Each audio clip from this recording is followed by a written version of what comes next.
Hello and welcome back. I am so glad you're here and thank you for listening in today. This is the How to Life podcast. I'm Dr. Laura Jaggett and this is episode 108.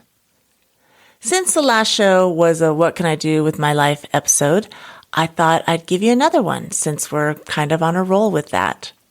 Today's episode is about what it takes to become a speech therapist, a rewarding and versatile job.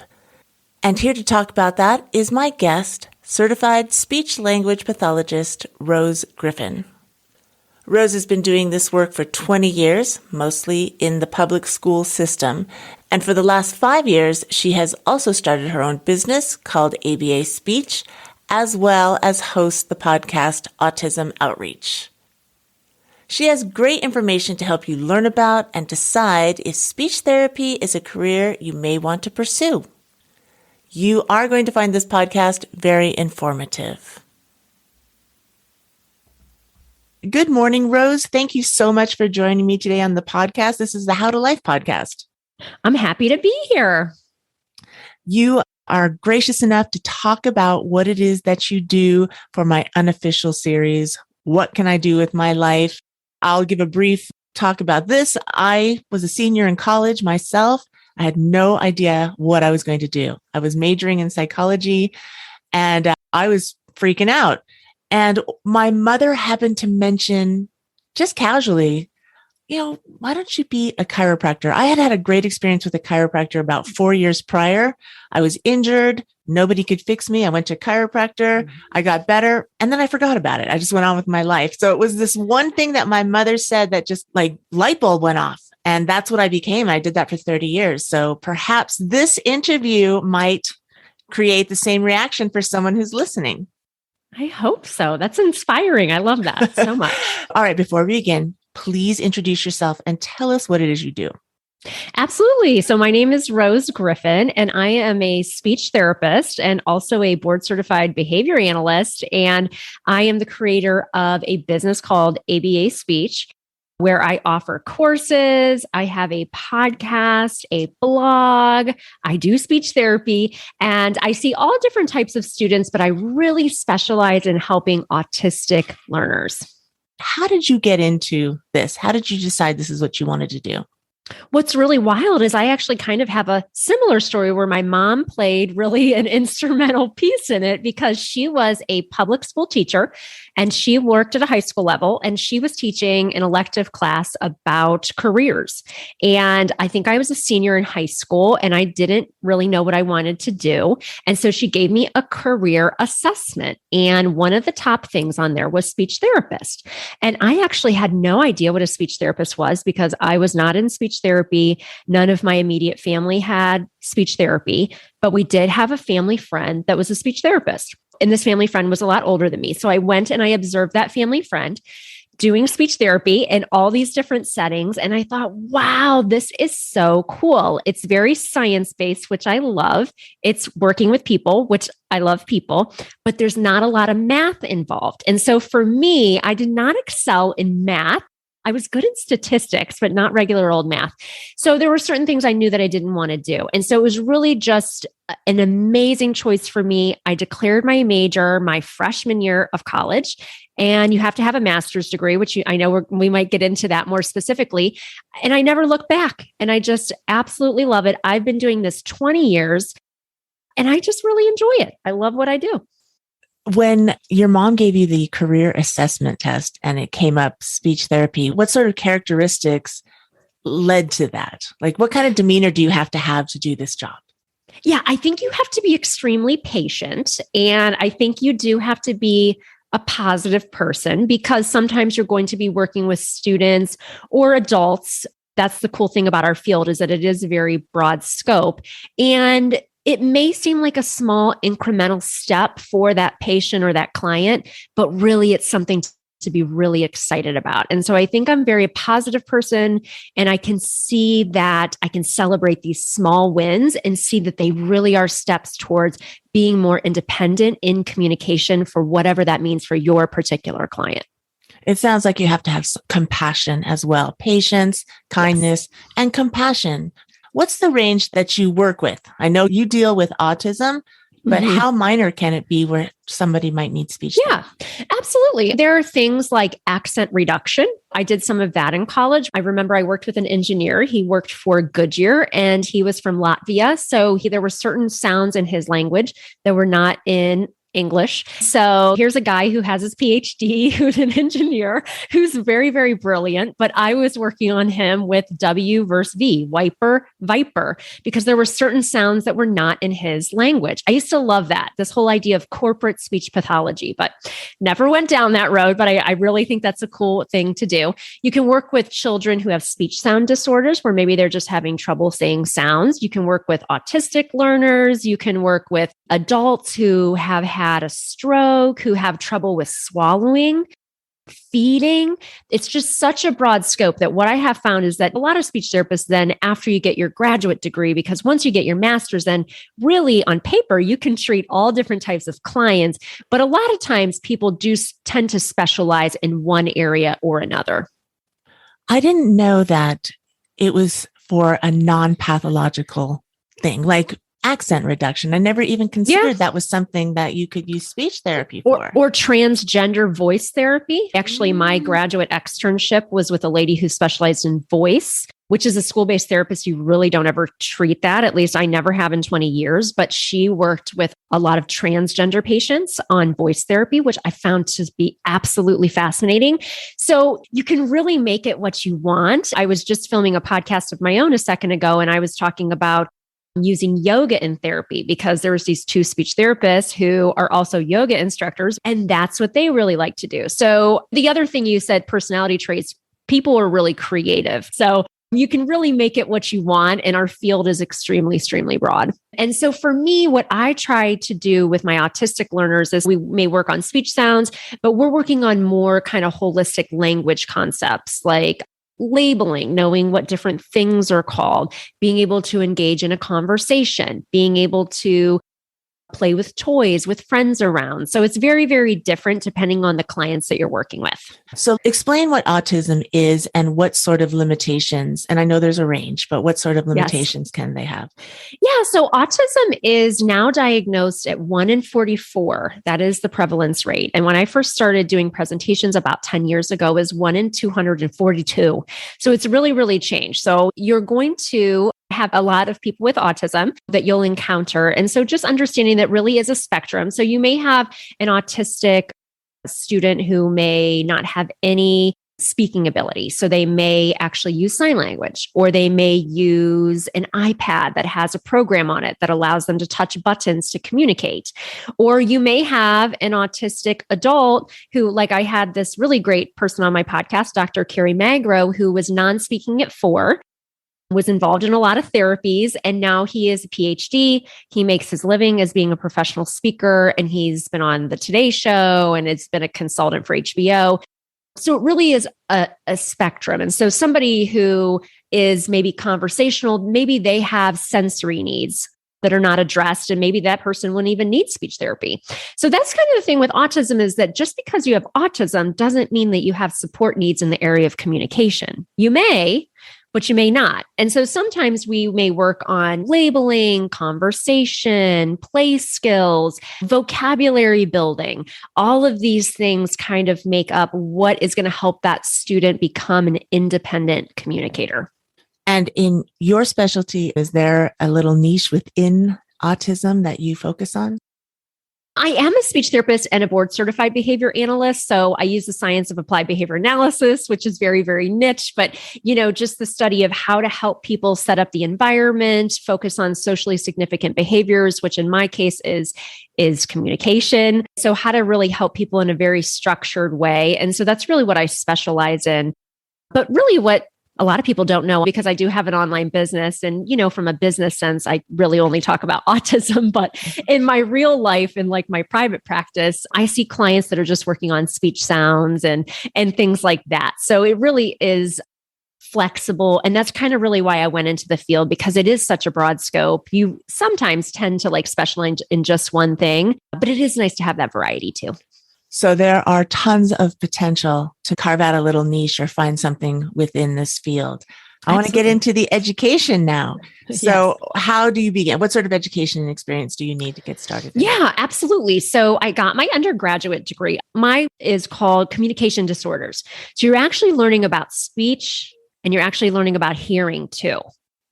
And then when you go on for your post-bachelor's work, you either decide, do you want to be an audiologist where you're working with hearing, or do you want to be a speech therapist? And that's where you make that distinction. And then I had to go on. I got into graduate school. Yay. And then I got my master's degree. So it was about 6 years of school. I was extremely focused. I didn't take any time off. I was like laser focused on getting done. Yeah. What sort of courses are you taking in undergrad to get this degree? So for me, I took courses on the basic anatomy of the hearing mechanism. I took a course on anatomy and physiology of the speech and hearing mechanism. I took courses that were about organic disorders. I loved that course. It was very fascinating. It was about Huntington's disease, and it was about Guillain-Barré syndrome and all these things that at 20, I had no idea these things existed, but it's really kind of fascinating and scary, to be honest, about how they really can affect your communication, right? Traumatic brain injury. All these things that can happen or that you're born with, and they really affect the way that you're communicating. So I was really fascinated about learning about all of that information. And that really is kind of a general perspective of what you're learning in your undergraduate work. So some science. Is this a science degree or it is? It's a BS? Mine was a BA. Okay. But I think that can depend on each college. I would call it a BS. Yeah. Yeah. Do you take psychology courses as well? I did take, yes, I took intro to psychology. I took developmental psychology. And then I took another class that was like quantitative psychology that really felt like another statistics class. Yeah. So that's part of the degree. They want you to take that. I can see how you would need the physiology, the biology stuff, as well as the psychology thing. Yes. Okay. How much is schooling cost? Ooh, that's a good question. I was very kind of provincial in my college. I went to a commuter school here in Akron. I went to the University of Akron. And actually, because my grades were really good and all that. So I think the last 2 years of my schooling were actually paid for. I got a full scholarship. And I was the kind of person that was always kind of on the hunt for scholarships and things like that. But because my grades were so very good in college, it kind of opened up doors to be candidates for some of these like full ride scholarships that were just academic. And then when I went on to get my master's, I applied different places and I got an assistantship. So that meant that my school was completely paid for and I had an on-campus job, which meant that I worked, it kind of meant a lot of things. Sometimes I would just help professors with different tasks. Sometimes I would work at the clinic, like at the front desk. It depended on the semester. But that offset the expenses. It did. I got a very small stipend. But it was nice. I just going to pop this in here. Anyone who's listening, I have a whole podcast episode on how to find scholarships and grants. So I will link that in the show notes. Can you get this degree from any university or do you have to go to specific ones that specialize in this area? There are definitely schools that are accredited. It's a very large profession. And so our national organization is called ASHA, ASHA.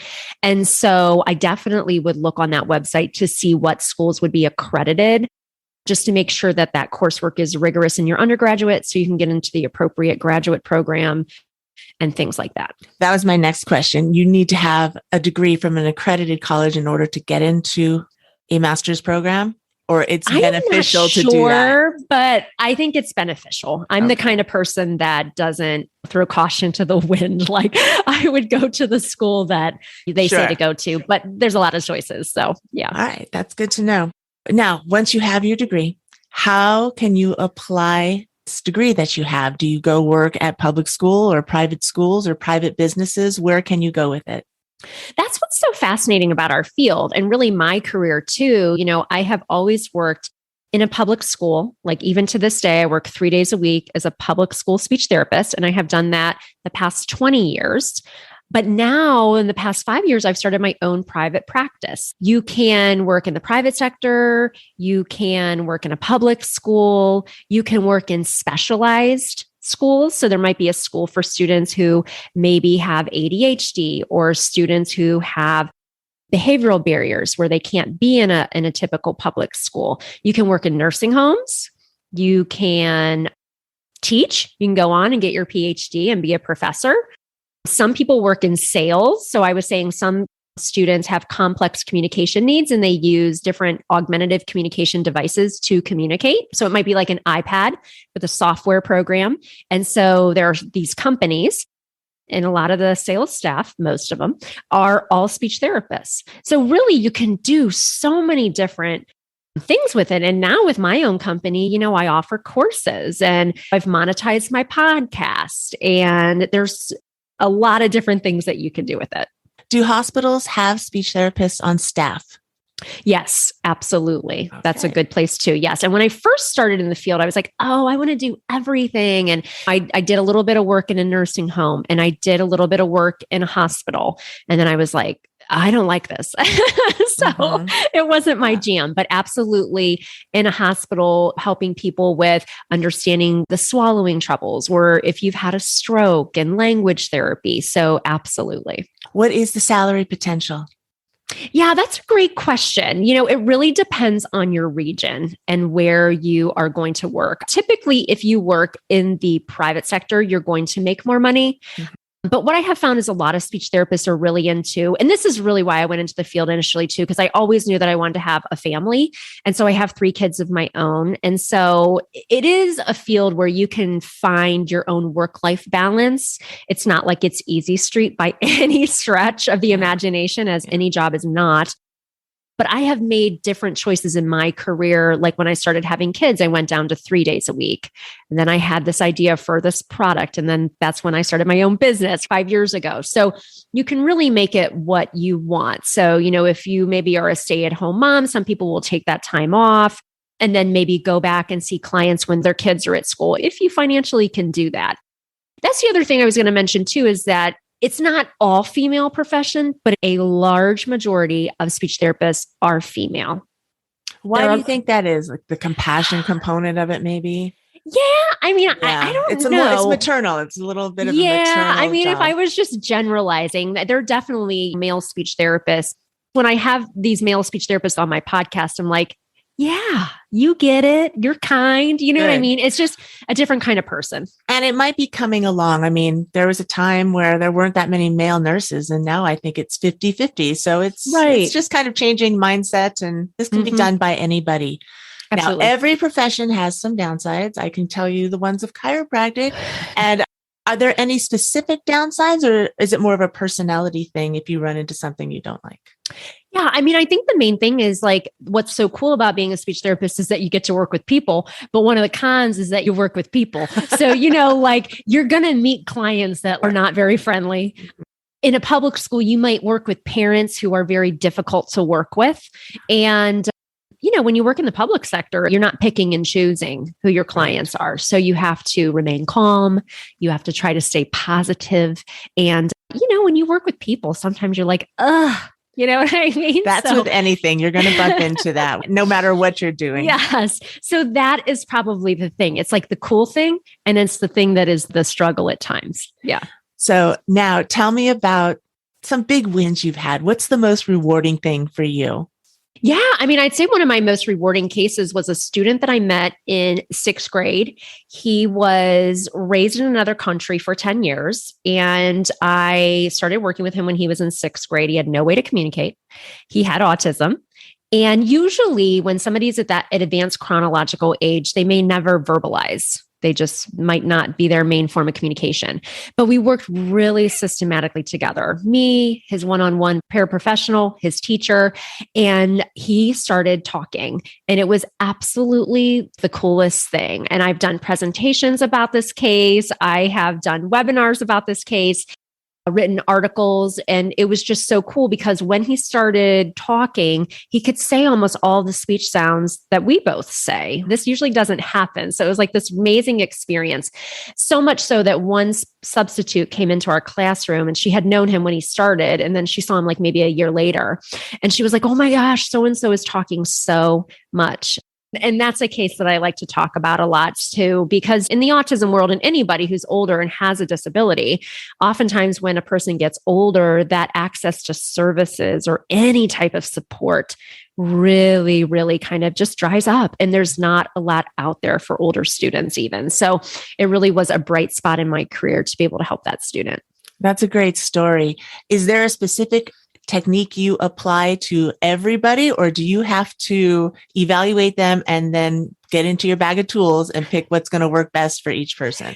Yeah, that's kind of where the creativity happens. I have a couple clients I see in the home, and I see one little guy, he's like 3 now, and he's autistic, and he talks a little bit, but I'll do some things and I'm parent coaching. The parents are there and the mom will say, well, how did you know how to do that?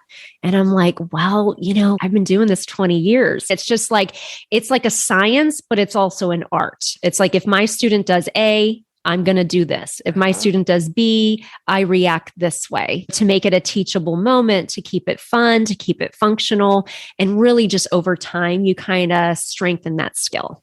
I love that you said it's a science and an art, because it definitely is. That sounds so fascinating. Rose, I want to thank you so much for sharing this information. And can you please tell us about your business and how people can find you?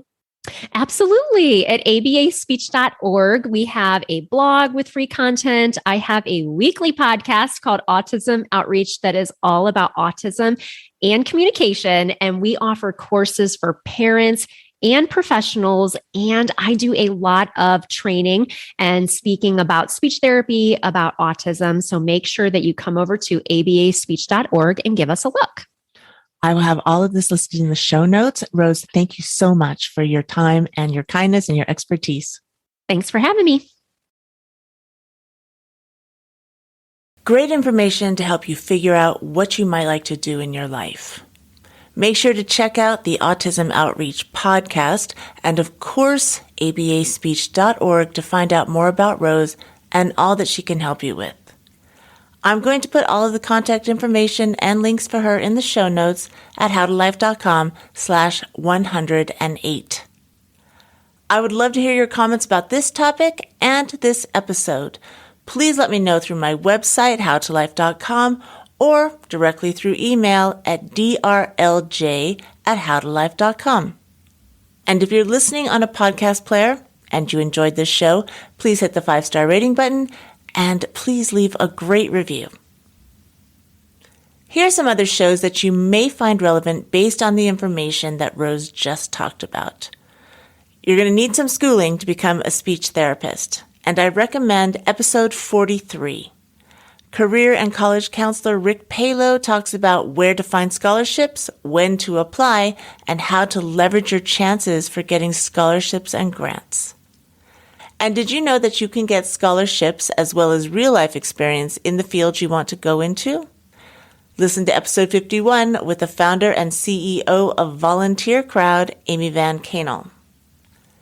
And episode 71 is about the College Flight Plan, a program designed to help you assess your strengths and values so that you can move quickly and purposefully through college and into your career. Those shows will be linked in the show notes as well. And again, that is howtolife.com/108. That is your optional homework for now. And that is all for today, my friends. If you're nervous or confused about what you're going to do with your life, don't be. There is so much just on this podcast to help you get started. Are you ready? No fear. You got this.